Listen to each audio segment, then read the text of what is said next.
Olá pessoal, hoje eu irei falar a respeito do planejamento tributário, irei fazer um comparativo aqui, né? Uma comparação básica, um planejamento tributário básico, porém uma informação extremamente profunda, relevante para você que está empreendendo o seu negócio, tá? Por isso é necessário que você fique comigo até o final, venha aprender essa informação. Hoje será uma aula bastante sintetizada, bastante resumida, bastante breve, porém conteúdo muito profundo, tá? Então vou falar apenas 2 slides aqui e vamos explicar esse gráfico e essas informações aqui, que certamente você vai compreender. Isso eu garanto, desde que você também garante que você vai ficar até o fim para absorver todo esse conhecimento, tá bom? Então, dito isso, curta, compartilhe e se inscreva no canal para conteúdos como esse, conteúdos que promovem resultados para o seu negócio.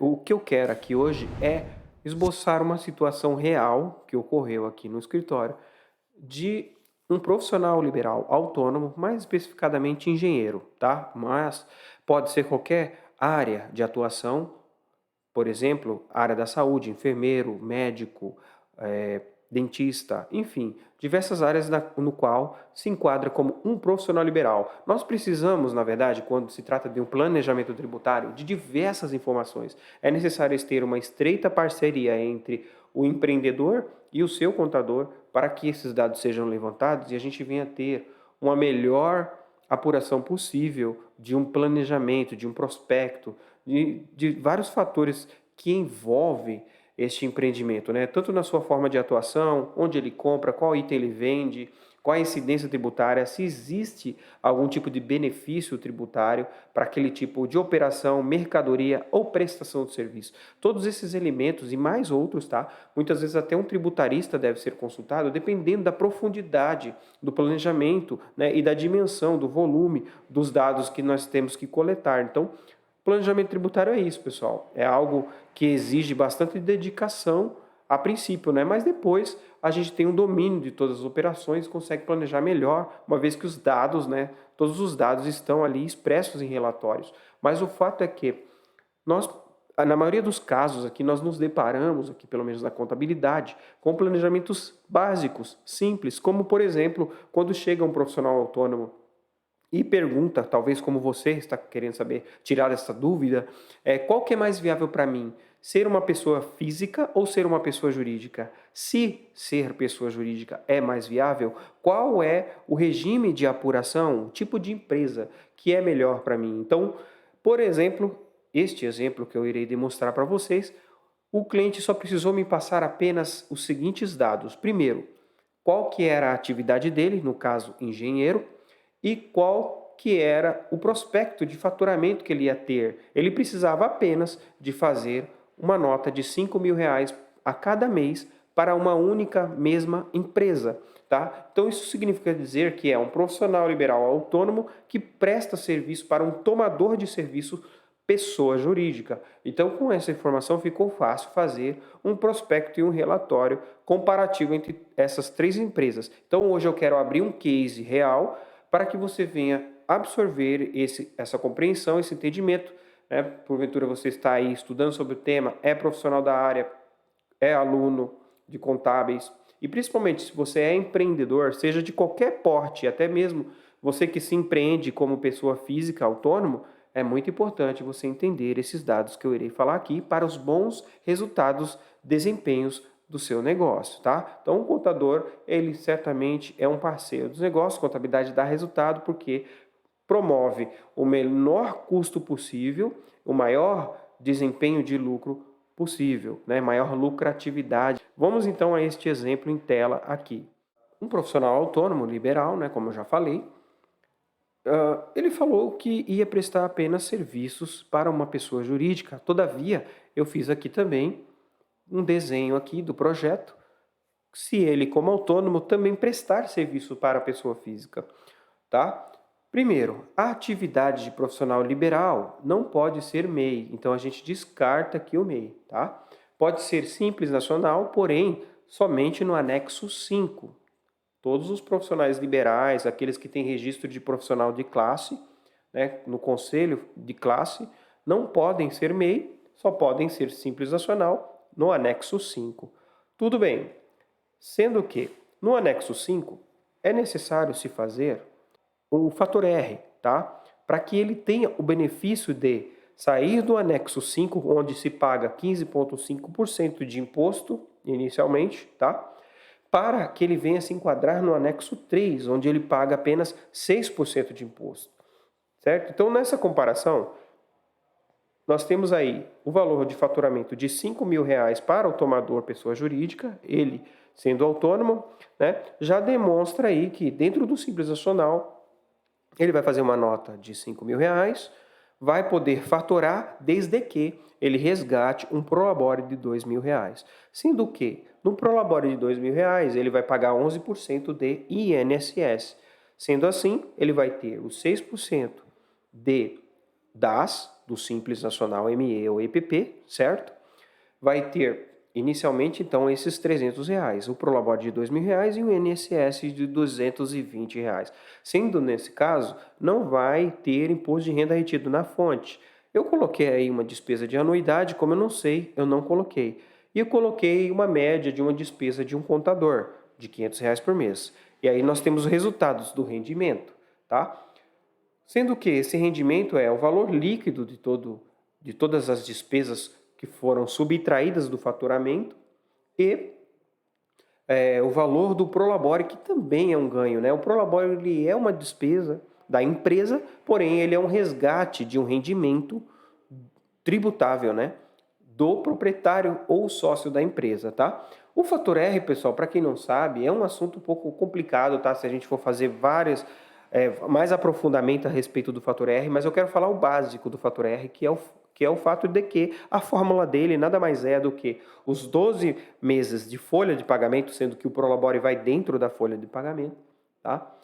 Dividido pelos 12 meses de receita bruta acumulada, tá? Nesse caso, nós temos aí apenas R$ 2.000 dividido por R$ 5.000, no qual dá, na verdade, 0,40, mas o que eu deixei aí foi maior que 0,28, porque esta é a fórmula do fator R.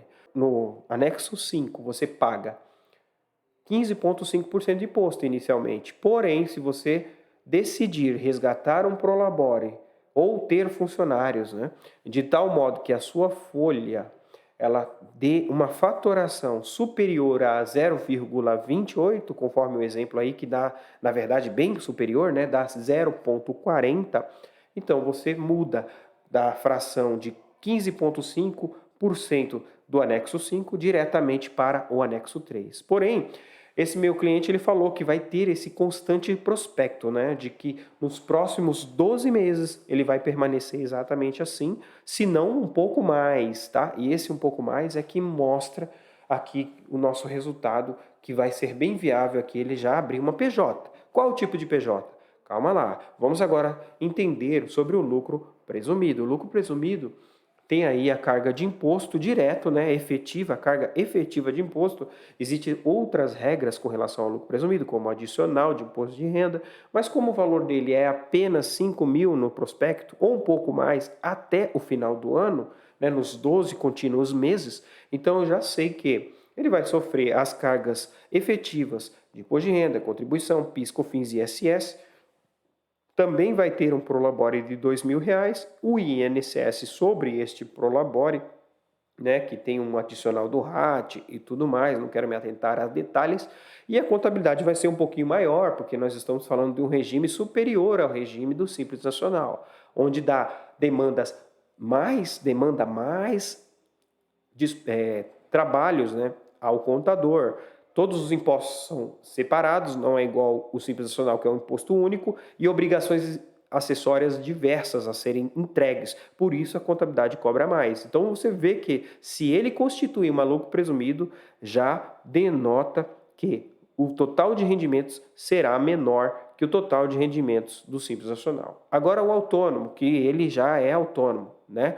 Então no autônomo a gente vê que ele tem os R$ 5.000 de faturamento, porém, como que funciona no autônomo? Quando um autônomo, pessoa física, presta serviço para um tomador de serviço, pessoa jurídica. A obrigatoriedade de se fazer o recibo para este autônomo e de se reter o imposto na fonte pagadora é da fonte pagadora, que é a tomadora de serviço pessoa jurídica, uma vez que ela vai reter 11% de acordo com a regra do INSS, do autônomo, tá? É ela que vai reter 11%, vai reter o imposto de renda retido na fonte, que é o imposto de renda na tabela progressiva, certo? E o ISS de 5% sobre o profissional autônomo. Tudo isso é retido lá na fonte pagadora. Ela mesma se encarrega de recolher as guias e as DARFs, ok? Sendo que esse total de rendimento é o que o profissional autônomo vai receber, 3.834 líquidos, ok?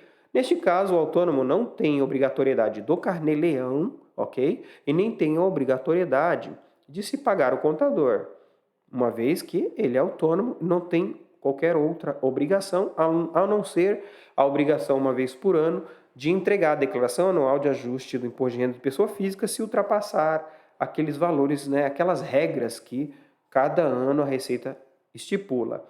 E por fim, esse quadrado mais preto aí, né, o profissional autônomo, pessoa física, que presta serviços para outras pessoas físicas, né? Não só o engenheiro, mas temos muito na área da saúde, é muito comum, psicólogos, né? Enfermeiros, psicoterapeutas, enfim, várias atividades da saúde, né? É muito comum, né? Geralmente a atividade de saúde é a que mais nos consulta e é a que mais a gente percebe a viabilidade de se abrir uma PJ. Muitas vezes, nem sempre Simples Nacional, ok? Então, o faturamento aí, neste caso, R$ 5.000. O INSS já muda, veja que o INSS já é bem maior.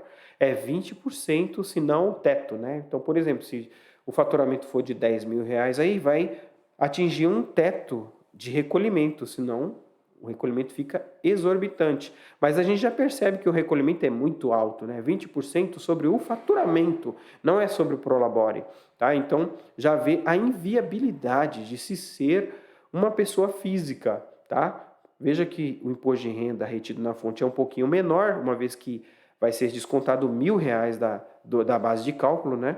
E o ISS também. Então, veja que desses três, pessoal, a gente já pode ver aí que o rendimento que vai haver na empresa do Simples Nacional é o tipo de empresa que eu aconselhei ao meu cliente, tá? Então, no último e próximo slide, nós temos então um comparativo dos rendimentos, ou seja, aquilo que verdadeiramente vai entrar no bolso deste profissional ou desse empreendimento, dos sócios, né?